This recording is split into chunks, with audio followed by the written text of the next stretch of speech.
नमस्कार साथियों, मैं कुश कुमार सरल एग्जाम के यूट्यूब चैनल पे आपका स्वागत करता हूं। दोस्तों, लेकर आए हैं बिहार बीपीएससी 4.0 से बनने वाले महत्वपूर्ण प्रश्नों का सीरीज जो आपकी परीक्षाओं के लिए इम्पोर्टेंट है।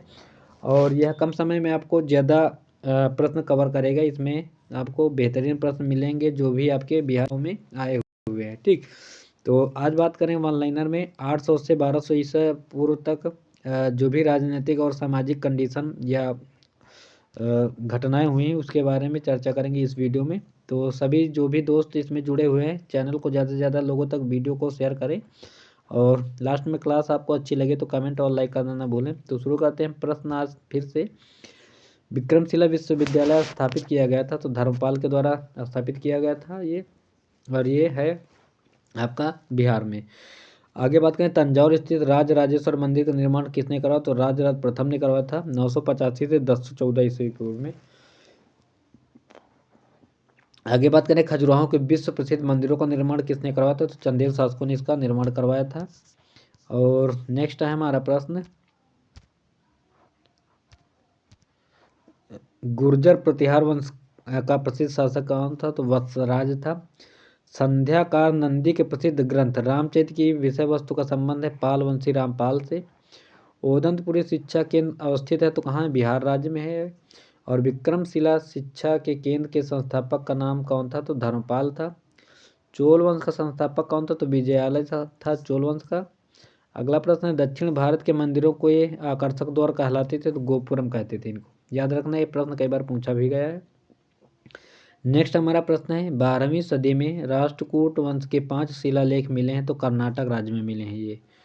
और नेक्स्ट है, दक्षिण भारत के साहूकारों का नाम था चेट्टी कहते थे उनको। परमार वंश को स्थापित किया है तो उपेंद्र ने। मलाया, सुमात्रा तथा जावा की विजय का श्रेय किसको है? तो राजेंद्र प्रथम थे। इसी के पास नौसेना थी, जो मात्र एक यही शासक था जिसके पास नेवी थी।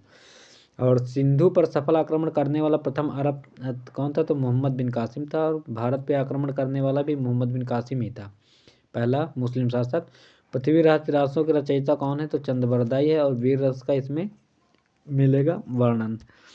आगे बात करें, स्वर्णभूमि का वह राजा जिसने नालंदा में एक बौद्ध विहार की स्थापना की तथा उसके रख रखाव हेतु अपने दूत द्वारा देवपाल से 5 गांव दान में देने की के लिए प्रार्थना किया था, तो बालपुत्र देव ने कहा था। कल्हड़ की प्रमुख रचना कौन थी? राजतरंगिणी है। इसमें कश्मीर का वर्णन आपको मिलेगा। आगे है, महमूद गजनवी ने अपना अंतिम सैन्य अभियान भारत का कब किया? तो 1027 ईसा पूर्व में इसने किया था। सोमनाथ पे आक्रमण किया था गुजरात में। और अगला है, ऐहोल में दुर्गा मंदिर का निर्माण हुआ था, तो चालुक्य काल में इसको किया गया था। आगे अब विविध प्रश्न में से देख लेते हैं, इतिहास के हिस्ट्री के प्रश्न है। प्रथम तराइन युद्ध में पृथ्वीराज चौहान ने पराजित किसको किया था? तो मोहम्मद गौरी को किया था। और दूसरी में गौरी ने पृथ्वीराज को हराया था 1192 में। और अजंता की गुफाएं महाराष्ट्र राज्य के औरंगाबाद में है। बद्रीनाथ धाम कहाँ? तो उत्तराखंड में है। बोरोबुदुर विश्व में सबसे अद्भुत स्तूप है। इसकी मूर्ति और मूर्तिकला शानदार उदाहरण है भारत जावा कला का। ठीक, और राग विभूत ग्रंथ के लेखक का नाम है तो सोमनाथ है। आगे है, प्राकृत प्रकाश ग्रंथ लिखा गया तो किसके द्वारा? वरुरुच के द्वारा लिखा गया। ठीक, अगला प्रश्न है, पूर्व मध्यकालीन भारतीय साम्राज्य व्यापक स्तर पर स्थानीय स्वशासन के लिए प्रसिद्ध है तो चोल।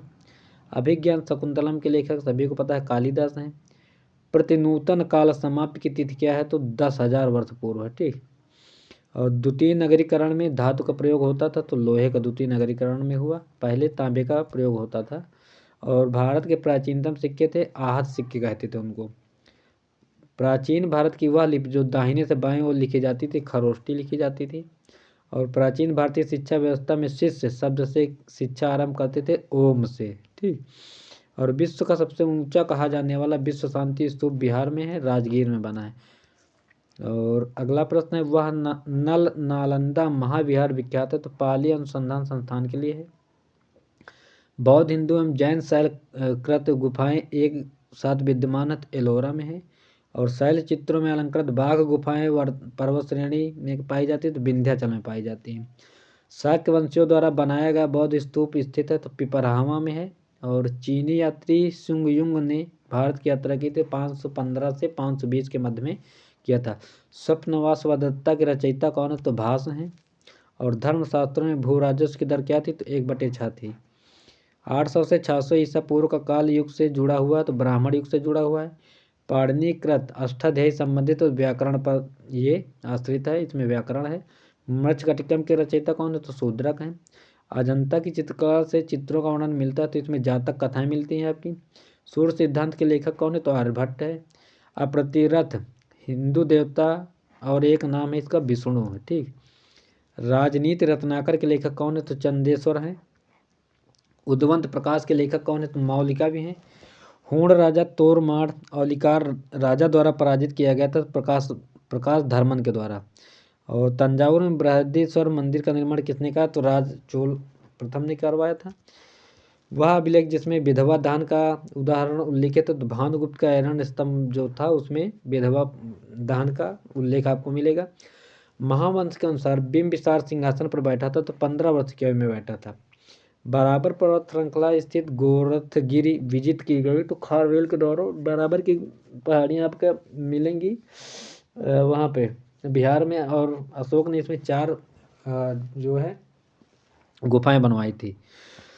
मोरक्को के यात्री इब्न बतूता का वृत्तांत है, रेहला में इसका मिलता है, ठीक।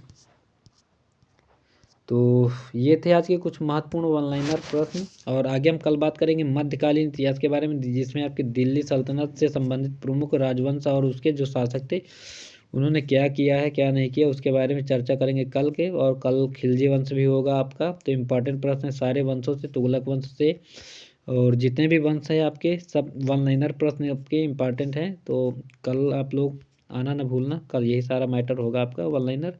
तो बेहतरीन क्लास रहेगी वन लाइनर, कम समय में ज़्यादा क्वेश्चन आपके कवर हो जाएंगे। तो इम्पॉर्टेंट क्लास रहेगी, समय कम और प्रश्न अच्छे और ज़्यादा, ठीक। तो thanks for watching this video, thank you bye सभी को। क्लास देखो और कमेंट करो, लाइक करो, बाय सभी को।